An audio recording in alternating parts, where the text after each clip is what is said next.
Halo pemirsa GPR TV dari Sabang sampai Merauke, dari Miangas hingga Pulau Rote. Kembali lagi bersama Bilki Sabila dalam program Kominfo Newsroom.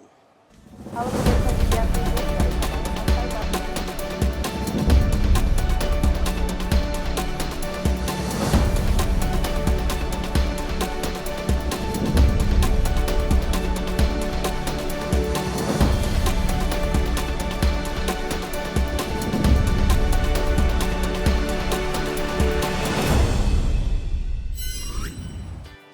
Pemirsa, inilah Kominfo Newsroom selengkapnya.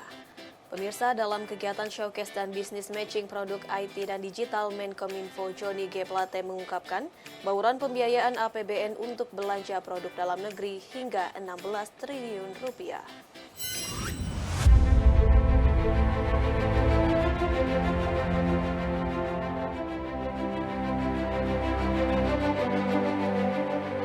Dunia tengah terancam mengalami stagflasi akibat dari dampak pandemi COVID-19. Dengannya dari banyak negara di dunia, Indonesia menjadi salah satu negara yang melakukan penyelamatan ekonomi melalui pelaku usaha mikro kecil dan menengah. Dalam kegiatan showcase dan bisnis matching produk IT dan digital yang diselenggarakan oleh Kementerian Koperasi dan UKM, Johnny G. Plate selaku Menteri Komunikasi dan Informatika mengungkapkan Kemenkominfo sedang memasifkan terkait modal pembiayaan infrastruktur digital hulu hingga hilir. Untuk itu, Menteri Johnny menyebut pihaknya melakukan bauran pembiayaan yang terdiri dari dana Universal Service Obligation, dukungan fiskal murni dan penerimaan negara bukan pajak sektor Kominfo. Di sisi lain, karena pembiayaan yang dikeluarkan memiliki anggaran yang cukup besar, maka Kominfo melakukan pendekatan lainnya melalui model pembiayaan International Finance Market, terutama dalam skema program Public-Private Partnership. Dari jumlah APBN yang dikeluarkan negara kepada Kominfo sebesar 25 triliun rupiah per tahunnya, Kominfo mengalokasikan APBN untuk produk dalam negeri sebanyak kurang lebih 16 triliun rupiah atau minimal sebesar 40% sesuai dengan yang tertera pada Inpres 2 tahun 2022.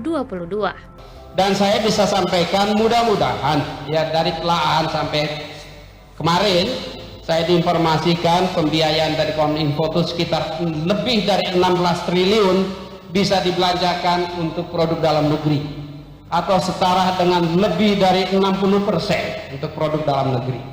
Nah, dari 60% ini tentu harus dipilah produk dalam negeri sektor industri yang di bawah tugas pokok dan fungsi Kementerian Perindustrian dan produk dalam negeri yang menjadi domain Kementerian Koperasi dan UMKM.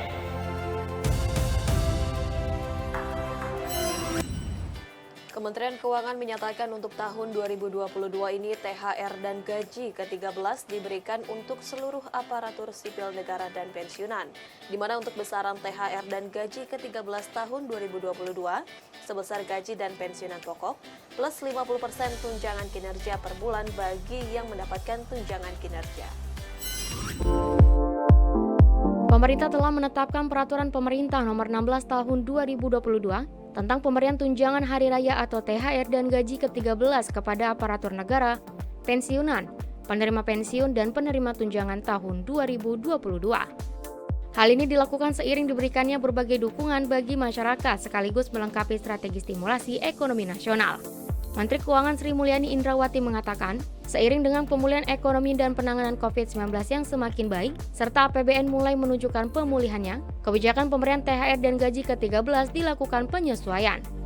THR dan gaji ke-13 diberikan sebesar gaji atau pensiun pokok dan tunjangan yang melekat pada gaji atau pensiun pokok, serta 50% tunjangan kinerja per bulan bagi yang mendapatkan tunjangan kinerja. Sementara itu, pencairan THR direncanakan dimulai pada periode 10 hari sebelum Hari Raya Idul Fitri. Itu THR dan gaji ke-13 telah ditetapkan oleh Bapak Presiden melalui Peraturan Pemerintah Nomor 16 Tahun 2022. Ini adalah wujud penghargaan atas kontribusi dan pengabdian aparatur negara, juga untuk pensiunan, di dalam 2 tahun lebih menangani pandemi melalui berbagai pelayanan masyarakat dan upaya-upaya untuk pemulihan ekonomi nasional. Kebijakan ini juga diharapkan akan juga mendorong percepatan pemulihan ekonomi nasional dengan menambah daya beli masyarakat.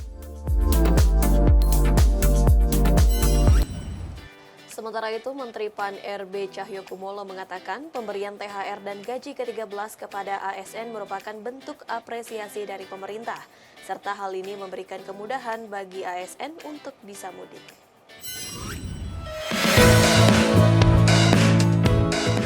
Pemerintah telah menetapkan THR, gaji ke-13 dan tunjangan kinerja sebesar 50% bagi aparatur sipil negara, TNI dan Polri pada Lebaran tahun ini.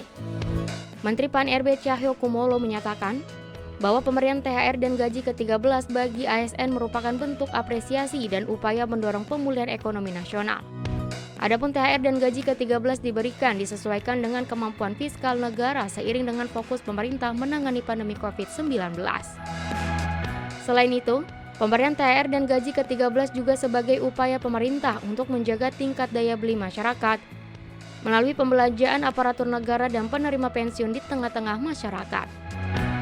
Ya, ini merupakan bentuk apresiasi daripada pemerintah, khususnya Bapak Presiden dan Ibu Menteri Keuangan yang selama 2 tahun ini mencermati belakang perkembangan dan dinamika seluruh aparatur pemerintah baik pusat maupun daerah dengan memberikan kontribusi khususnya dalam penanganan pandemi COVID yang selalu terus menggerakkan dan mengorganisir tidak hanya di lingkungan aparatur pemerintah maupun P3K dan Pemda, tapi juga menggerakkan, mengorganisir masyarakat yang ada di lingkungannya. Juga pemerintah memberikan kemudahan untuk teman-teman ASN dan keluarganya para pensiun untuk mudik tahun ini dengan tetap menerapkan protokol kesehatan dan juga harus sudah divaksin.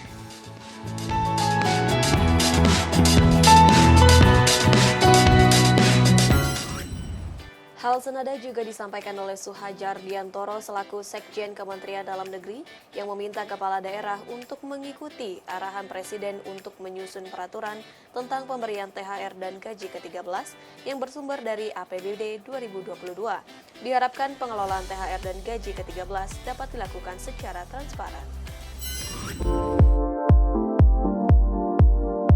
Dalam menindaklanjuti arahan Presiden Joko Widodo, Sekretaris Jenderal Kementerian Dalam Negeri Suhajar Diantoro meminta seluruh kepala daerah segera menyusun peraturan kepala daerah yang mengatur tentang pemberian tunjangan hari raya dan gaji ke-13 2022. Suhajar menjelaskan bahwa dalam pemberian THR dan gaji ke-13 pada ASN dan pejabat di pemerintah daerah dapat memanfaatkan sumber-sumber pendanaan pada APBD tahun anggaran 2022. Dalam pemberian THR dan gaji ke-13 ini tentunya pemerintah daerah tetap memperhatikan kapasitas fiskal dan memedomani ketentuan peraturan perundang-undangan. Selain itu, pihaknya juga meminta pengelolaan THR dan gaji ke-13 harus dilakukan secara tertib, transparan, dan akuntabel sesuai dengan peraturan yang berlaku serta memperhatikan kondisi keuangan daerah. Serta bagi seluruh gubernur, selaku perwakilan pemerintah pusat di daerah, agar memantau pemerintah kabupaten dan pemerintah kota di provinsinya masing-masing. Bagian terakhir, Pak Menteri meminta kepada rekan-rekan gubernur sebagai wakil pemerintah pusat sesuai dengan Undang-Undang 3 2014 agar rekan-rekan gubernur melakukan monitoring kepada pemerintah kabupaten kota dalam penyediaan alokasi anggaran dan pemberian THR dan gaji ke-13 di pemerintah kabupaten kota di wilayah provinsi masing-masing untuk tahun anggaran 2022.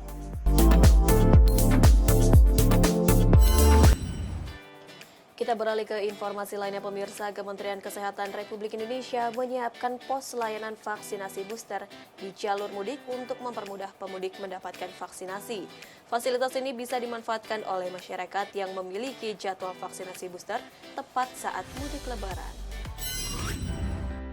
Menjelang mudik Lebaran 2022, Kementerian Kesehatan Republik Indonesia terus mengimbau masyarakat untuk tidak menunda vaksin booster. Hal ini karena antibodi terbentuk pada 1-2 minggu pasca melakukan vaksinasi.